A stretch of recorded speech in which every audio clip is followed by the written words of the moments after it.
when you're looking at kids from all different backgrounds and all different colors, and then there's always these simple truths that these stories are. There's justice, there's love, there's magic, there's betrayal. Like there's all these themes that are very universal that we all can relate to. Hi, I'm Melissa Peterman, and you are entering A World Gone Good.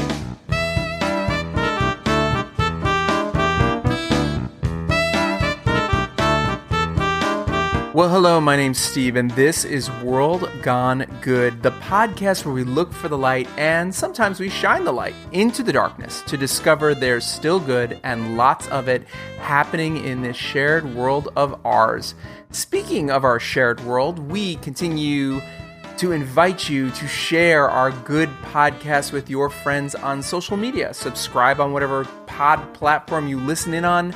And please, yes, rate and review us. The more of you who do this, the more of other people we can find and help spread the good and truly make this a world gone good. So theater has always been a big part of my life. You can look no further than our Musicals Gone Good show, where I spoke of the very first Broadway show I ever saw. Scroll through our episode guide wherever you are listening to find that super fun previous episode. But I wouldn't have some of my most dear and important friendships if it weren't for theater. I met my longtime friend Denise Alexander when I cast her in my very first play I wrote, directed, and produced, Mother's Day, way back in 1993. And many of my other really strong and wonderful friendships were born through my shows like 15 Minutes of Femme and Slideshow.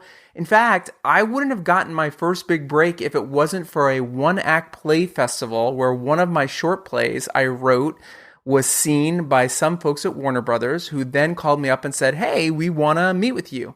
And the next thing I know, I have a career, and it is 22 years later, and I owe it all to theater.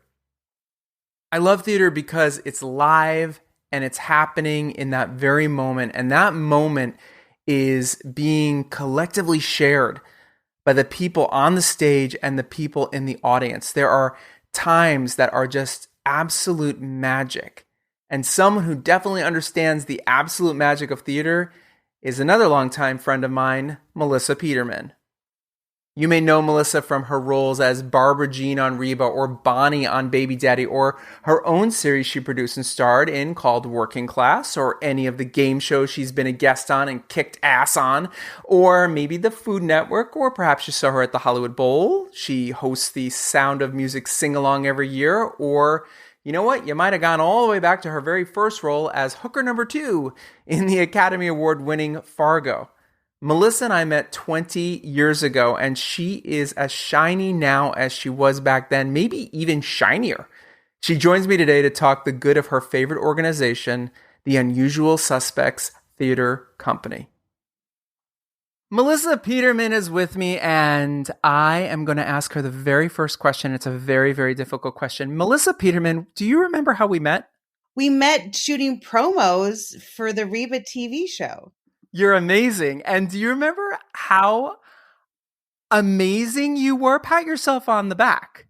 Well, I love that you say that because in retrospect, I was probably terrified, nervous. It was my first job that I was, it was a big deal. And I had never done I haven't done a promo before. I didn't know what I was doing.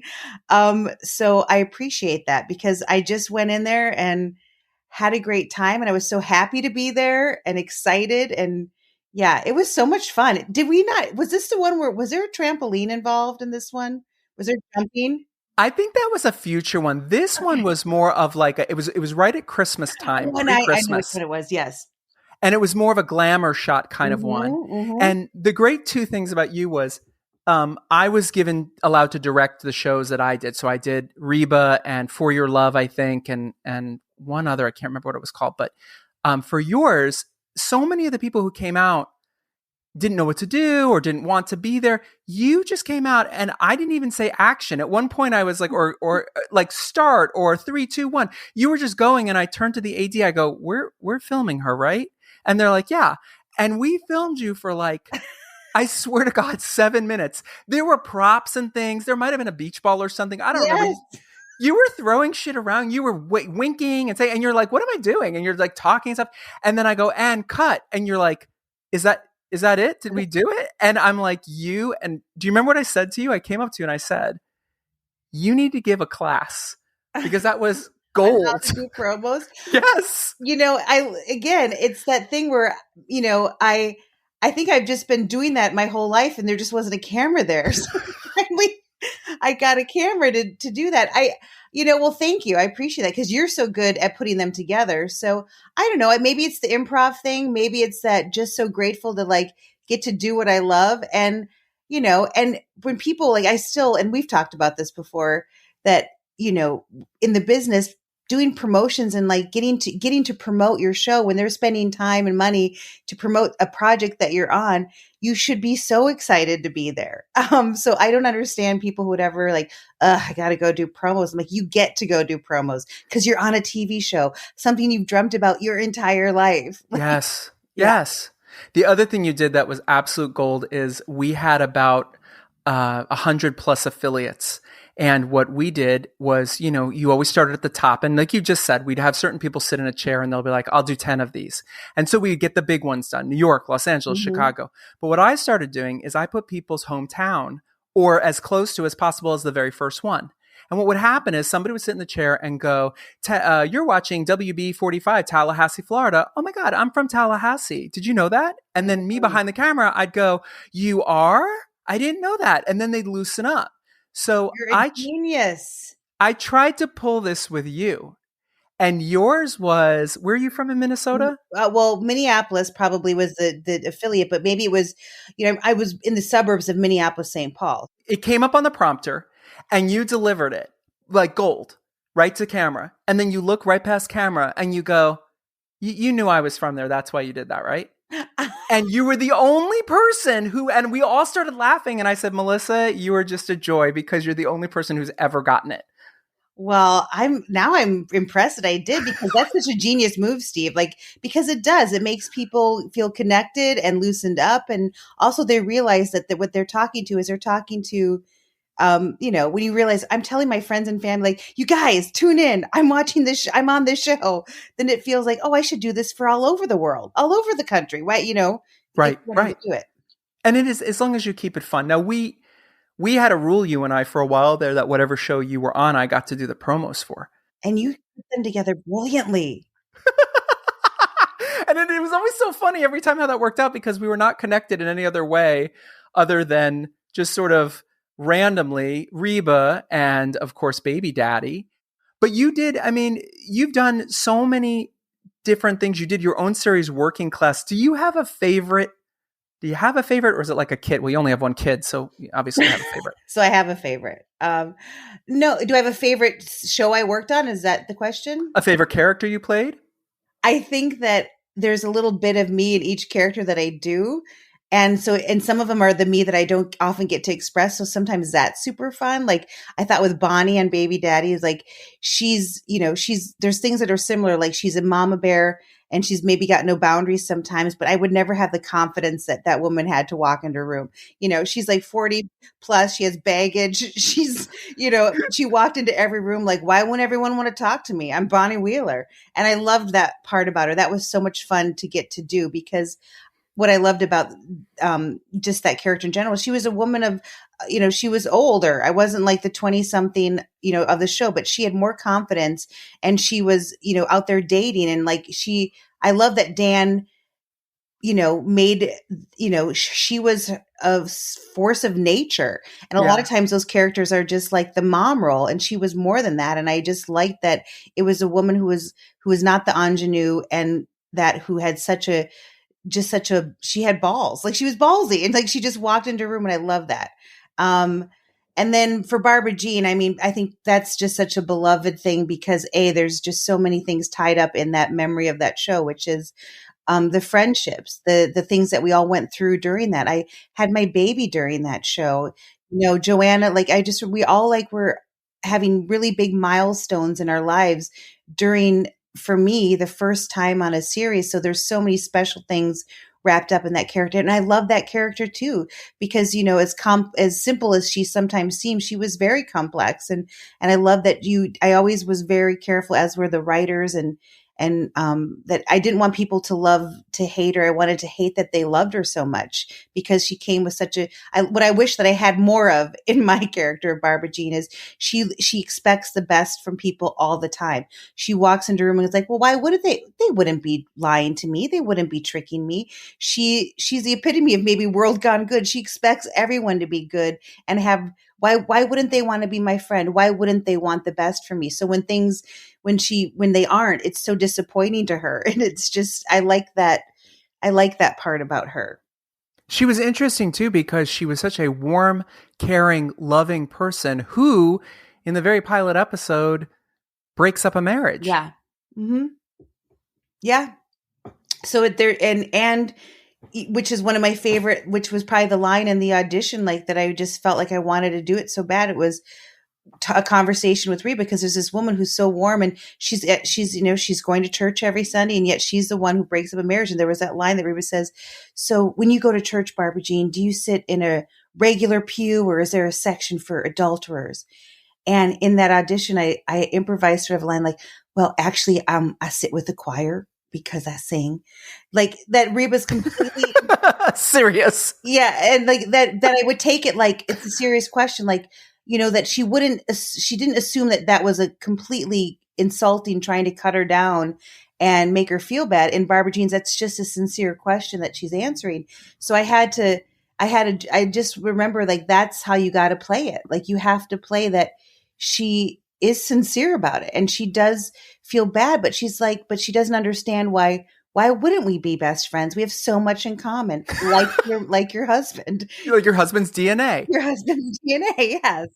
Yeah. I mean, I guess I can't really pick, because you love them all. And I love, right now I'm playing Brenda Sparks on Young Sheldon. And like this season, you know, she started off as that mean neighbor who just walks, you know, who sort of seemed sort of, what you see is what you get, that just like, your kid's weird and he's making my kid look weird. And then they slowly, what I love about the writing on this show is that there's so many little layers. And then you see that she's not doing great all the time either. And that she worries about her kid. And just like Mary worries about Sheldon, she worries about Billy, but for totally different reasons. You know, Sheldon is probably going to college too early. And my kid, I'm worried if he'll ever go, you know. Right. They're both moms who worry, that need friends. And then this season, they sort of had this where Brenda loses, you know, she admits that her husband's left her. And like, what I love about that show is that, you know, sometimes it's just a couple pages, but they're so concise and precise in their dialogue that they can tell so many things in a short page, whether it's a heartbreak or a laugh. And so I don't know, I don't have a favorite, but I would say that there's something very special about the Reba TV show, because it was just the first thing, and we were all so close and all going through so many different, like Chris Rich had his kids during that. I think Steve met Sarah during that. Like, there was just big milestones, and it was a lot of firsts for all of us. You and I, after that promo shoot, that very first promo shoot where we met, I came into your dressing room and I said, "You're fired, leave now. We're not validating parking." No, I said, "So Melissa, I know we don't know each other. Here's my card. Random question. I might be doing this theater project featuring one-woman shows. Would you want to host a night?" And you just looked at me and you're like, "Yes, of course, I'd love to." And you said something to me. You said that you started out in theater doing, you know, theater and one-woman shows and improv. So talk to us about that. I went to college. I went to Mankato State, which is now Minnesota State, and has a great theater department. And was a theater major, loved it. And then, you know, in high school, I was sort of dipping my toes in, like, I knew I wanted to do it, but it was still a little scared sometimes. But I did plays in high school. I did a show called Showtime, which was sort of a variety show. And so I was slowly saying it out loud, what I wanted to do. And then went to college, which it's had a great department, got to meet a lot of still lifelong friends from there, and went back to the Twin Cities, which is again, a fantastic theater community, and did Tony and Tina's Wedding for like, I think over 600 shows I did. Wow. And which was like going to grad school for improv, because it was some of the funniest improvisers because there's no script except for the wedding portion of that show.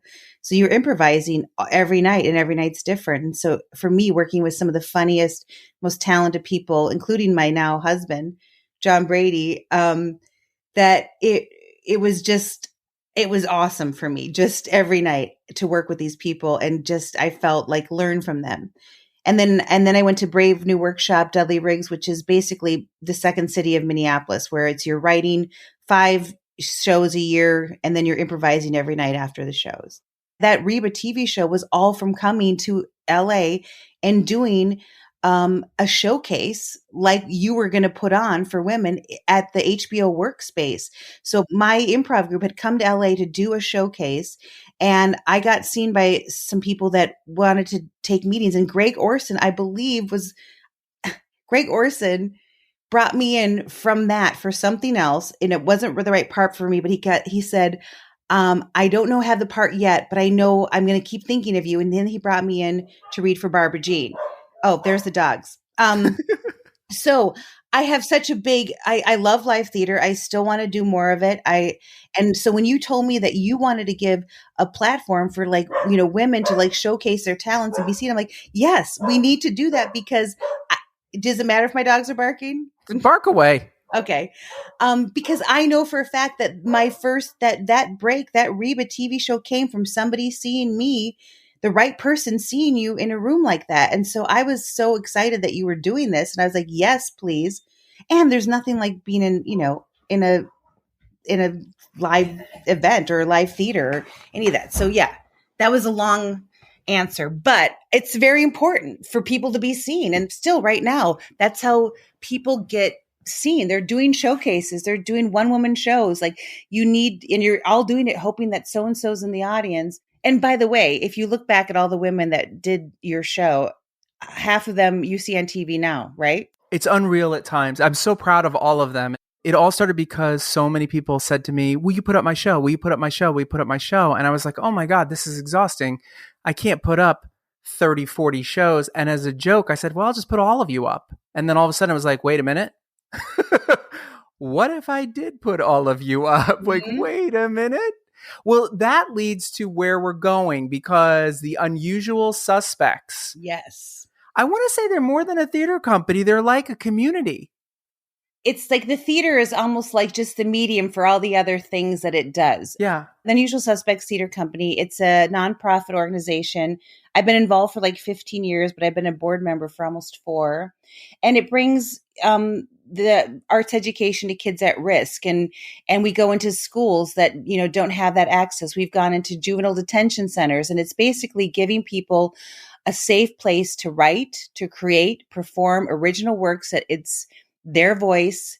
And again, a place to be seen and heard. And it's so amazing because, it's like people think, well, what does that do? It's like, oh my gosh, just feeling seen and heard, having the confidence to speak out loud. Like it affects every other part of their life when they feel, applauded for something that came from them. Like I've seen, and again, I'm babbling, but I've been with them so long. Like you just see a kid who's like their posture changes when something they've created is seen by people and it's their story or their words. And you just see them stand up straighter. They have confidence and they're more confident to speak up in so many other aspects of their life. So, and a lot of these kids, this is the place that they crave. And then this year, everyone, we had to pivot, and it's like, how do we create and bring, performance to Zoom? And our teacher mentors, our kids, they pivoted, and frankly, they did stuff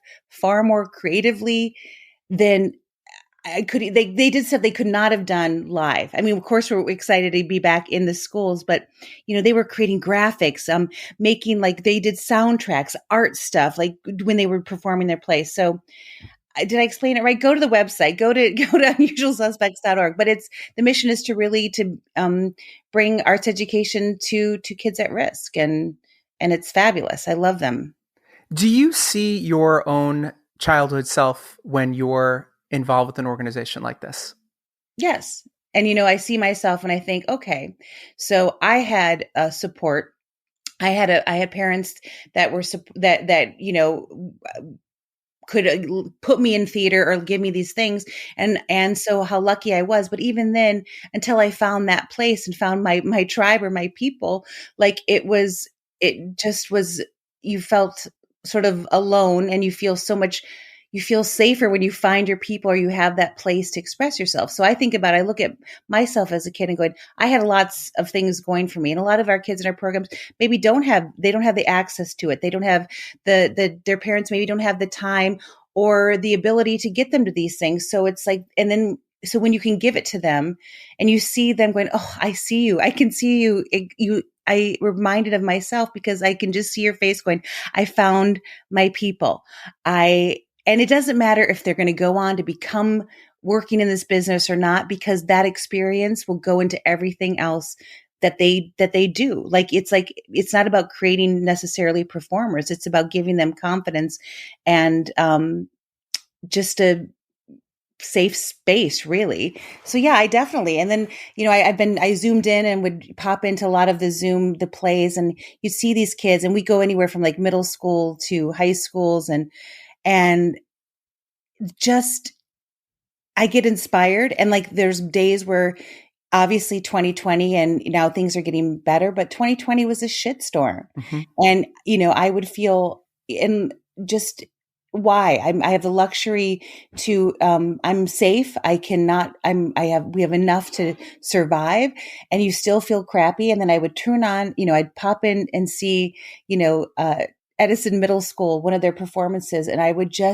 they would inspire me and uplift me. And I'm thinking, if these kids can write and do a play over Zoom when they're at their houses and they've got things going on and dogs and little sisters and brothers and things going on, and still come up with something so creative, then Melissa, you better put some pants on that zip and get up and do something, and I'm always inspired. And in fact, we have one of the alumni who was in the programs.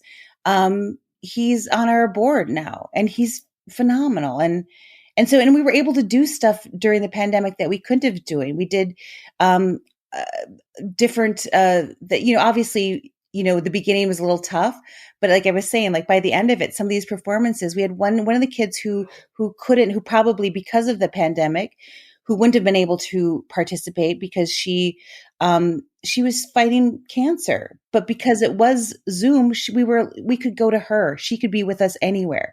So there was little blessings in that. And I think hopefully some of the great things that we gained from learning to do this and from pivoting will go into what we can do now, and just add on to what we can do now live in schools. So they're like, some of them are 13-week programs, and they go in and the kids write and create. And it's so, this, like, we're all born improvisers. We're all born like these, little creative creatures that somehow we, as we get older and we could become more aware, we start to edit ourselves, and we start to like not want to do things in front of people because we worry about what people will think. And it's about getting them back to that little place of, of which, I don't know, is it junior high when we start to worry what other people are doing? Yeah, around then.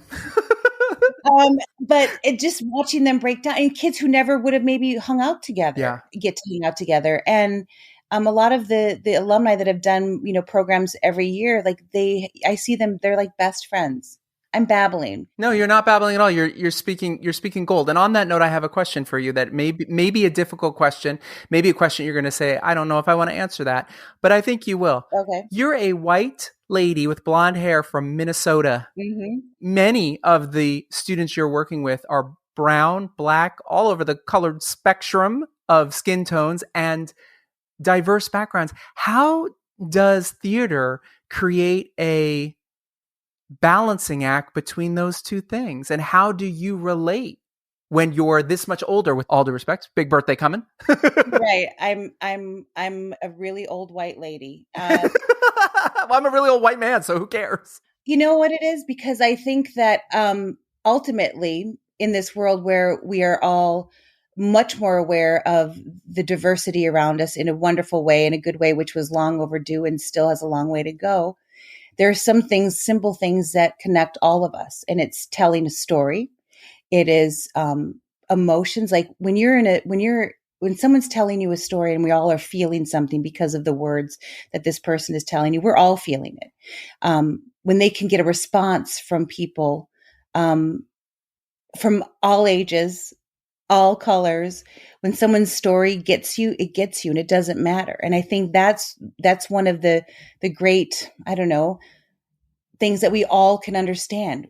A story that reaches out and grabs your heart or emotions or makes you think, whatever, that is what is it, universal. That's theater can be very universal that way. And I think it's about, and also the what I like is that their stories, their perspective, again, when you're looking at kids from all different backgrounds and all different colors, and then there's always these simple truths that these stories are, there's justice, there's love, there's magic, there's betrayal, like there's all these themes that are very universal that we all can relate to. And it's so interesting to me is that whether these kids are in middle school or younger, older, that there's such a universal thing, and they don't even know it. They may be writing a story about, a intergalactic baking competition, but they're actually commenting on what's happening in their world right now, which is complicated and scary. And it's a way for them to process the things around us all that like are scary. Like I can't watch some of the stuff going on and it terrifies you. So it's giving them a way to process their stories and their truths. And when they feel heard, they feel powerful. You know what I mean? It gives them power over those situations. So I don't know if I quite answered your question, but I guess my response would be that when people's stories can connect you, and we all can relate to the feeling of love, hurt, unfair, scared, uh, brave, those themes can connect us all, whether we're an old white lady or a 13-year-old brown or black young person or whatever. So I think that's what I love about it. Well, two things connect with this. One is that every role you talked about playing is you have a gift, as many artists do, actors do, that you find a way to base anything, comedy, drama, whatever it is, in truth and in something that is relatable and in something that, where is this coming from? Why is that funny? Would the person really say that? And that's a connection. And then on top of that, all those things you just described are what you were just talking about that happened in seventh grade anyway. Fear of being brave, fear of being heard, scared, Yeah. all those emotions. So I think there is something that connects everything together. So what is happening this month with The Unusual Suspects, the month of June? Because I saw you did a takeover of their account. I don't know if they knew this on Instagram. I assume that you just broke into their Instagram. Because you know me, if there's anything this old white lady knows how to do, it's hacking into computers. I'm so tech savvy. I mean, please. I am never going to live down old white lady. Keep going. No, I love it. I'm going to make it for my birthday t-shirt. Well, what we're doing is because, most galas and most charities and nonprofits had to go virtual to raise money. So last year we did a thing called the Create-a-thon, which was like basically saying, it was sort of like, a marathon in a way of like, we're asking our people that donate, our supporters, to be creative and raise money. So maybe you're going to go out there and go like, my goal is to raise $5,000.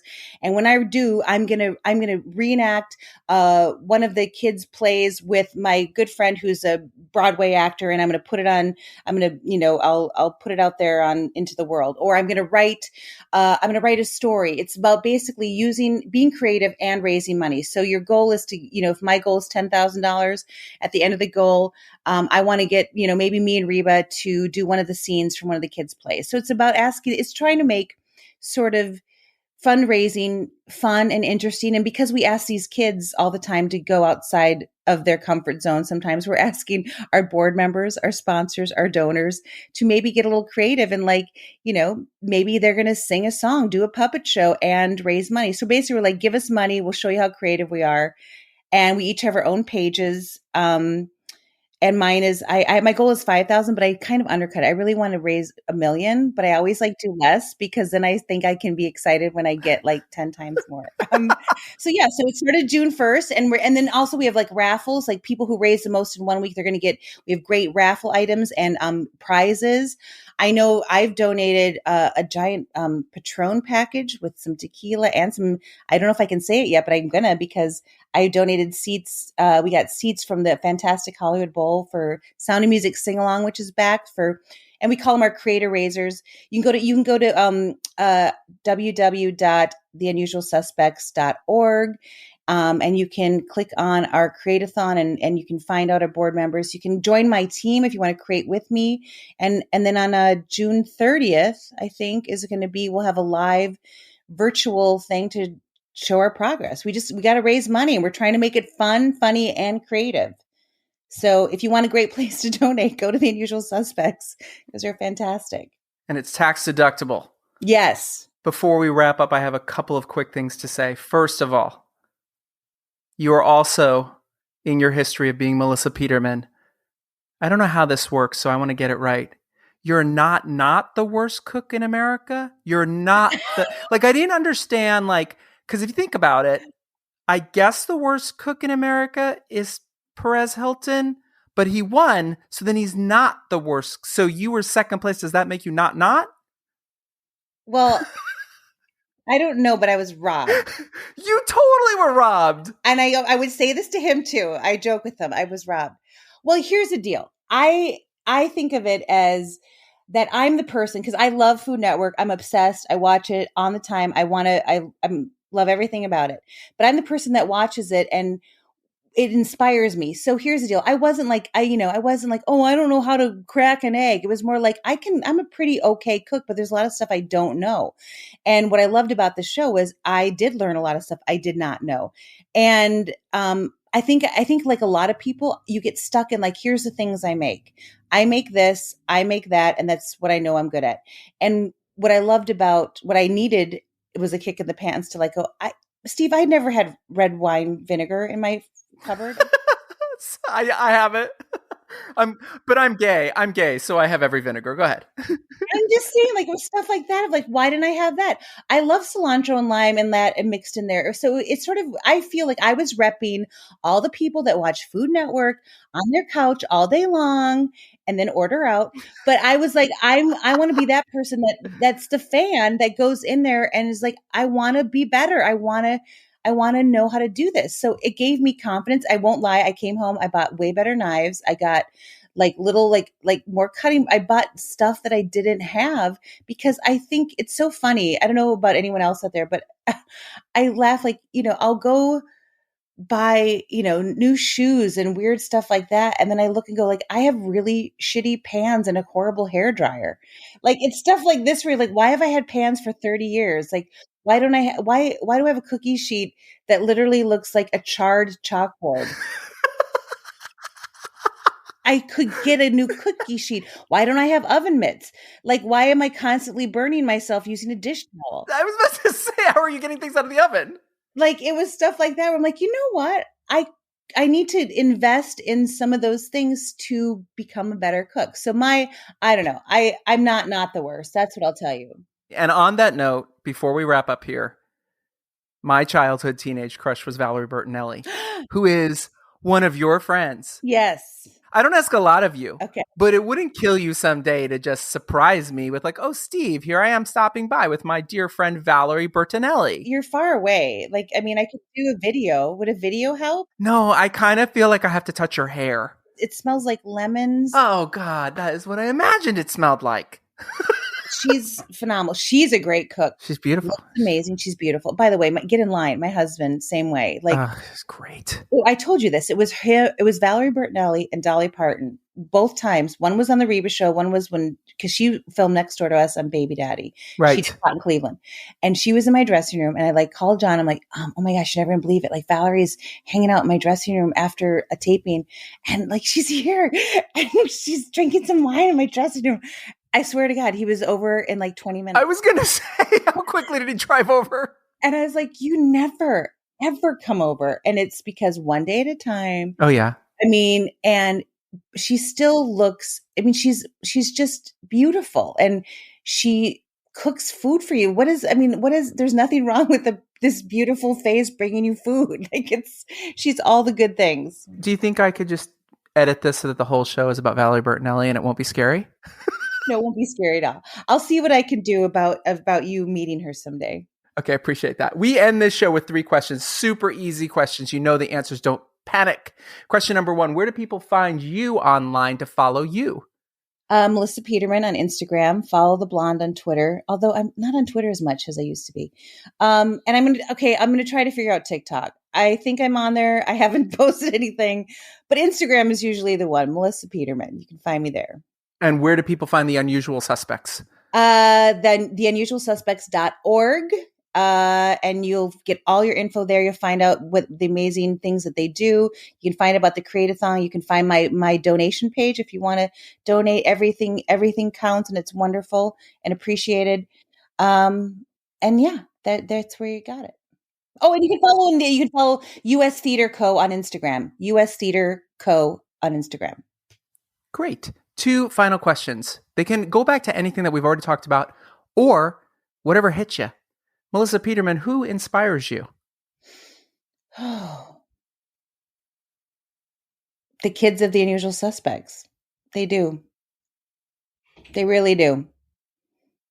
Yeah. Like I meant it when I said, like, in the darkest moments of this weird pandemic and this weird time we're all in, if I took the time and if I just gave myself the gift of watching them, I felt, which is selfish. They inspire me because they're doing things that are harder and they do it with such smile and they love it. And I'm like, I got to remember that. I got to remember that feeling of it didn't matter how hard it was or what it was. I want to create and I want to do that. So yeah. And the final question, it's super easy. Can we go back to anything we already talked about or anything you want to say? Melissa Peterman, tell me something good. I don't even know if we were recording this, but I go back to something your mom said. We will survive. You know what? We will survive, and we'll do it because there's so much good around us. We will always survive. If you've got friends and you've got laughter, if you've got pets, we will survive. And there's a lot of good out there. And I think sometimes we forget that. I forget it sometimes. You're so good about it. You're putting so much of it out there, and we need more of it. I think I told you this. I always would tell Riley when he was little, and he would get scared and say things like, but it just seems like there's so many people that are just mad. And and I would say, Riley, the thing about people that are angry or mad or they're full of hate, I go, they're just super loud, and it's just loud. And I go, so we just have to get louder. And things that are kindness and good and things, it just is a lot quieter. And we have to somehow make that feel louder. And I think that's what you do on World Gone Good. So we just got to make the kindness and the goodness louder because it's softer. That sounded wise in my head. Edit it. I want to say before we wrap this up, I usually end right there. The music kicks in. Music could kick in a second.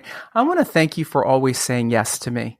I cannot even, if anyone out there has dared stalk me and followed me through the years, you have said yes to everything. If I started naming all the things from 15 Minutes FM to the 2 slideshow pilots we did, to slideshow itself, to Pretty, oh my God, Melissa, I cast Melissa as a stripper, possibly hooker. And I didn't realize that she was going to show up for her first day in costume, and she couldn't get a spot, as I'm remembering, on Riverside Drive close enough to the house. And it was like, you had like an 8 o'clock call or something, or maybe 8:30 or 9. And in fishnet stockings, you just were hooking on down the street to play a part for me. Not my first time. But every single thing, even out of my silly little stories with Steve last year, you always say yes. And I thank you for that. And I appreciate such power in people who embrace the yes. Well, you're easy to say yes to because you say yes to everyone all the time. And I will always say yes. I'll always say yes unless it's like, oh, we're going to go to CrossFit. Then I'm not going to say yes. There you go. That's my line, Steve. After all these years, CrossFit. You do not cross that line. I don't cross the CrossFit line. I just don't. I don't even know that much about it, but what I do know, it scares me.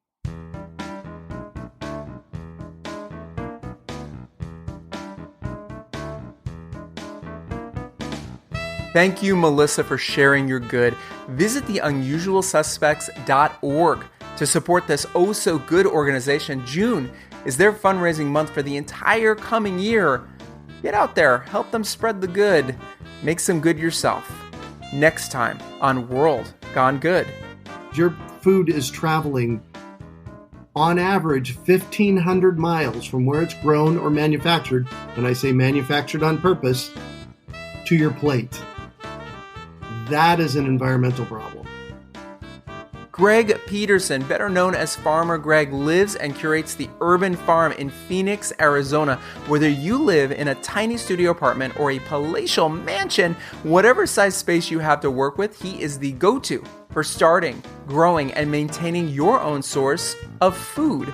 We are going to talk the good of living off the land, or whatever you can fit into your kitchen windowsill, the importance of water conservation and planting trees, and discuss his own podcast of the very same name, the Urban Farm Podcast. Does Farmer Greg believe farming can save the planet? You may be surprised by his answer. I hope you'll join me. Until then, be good.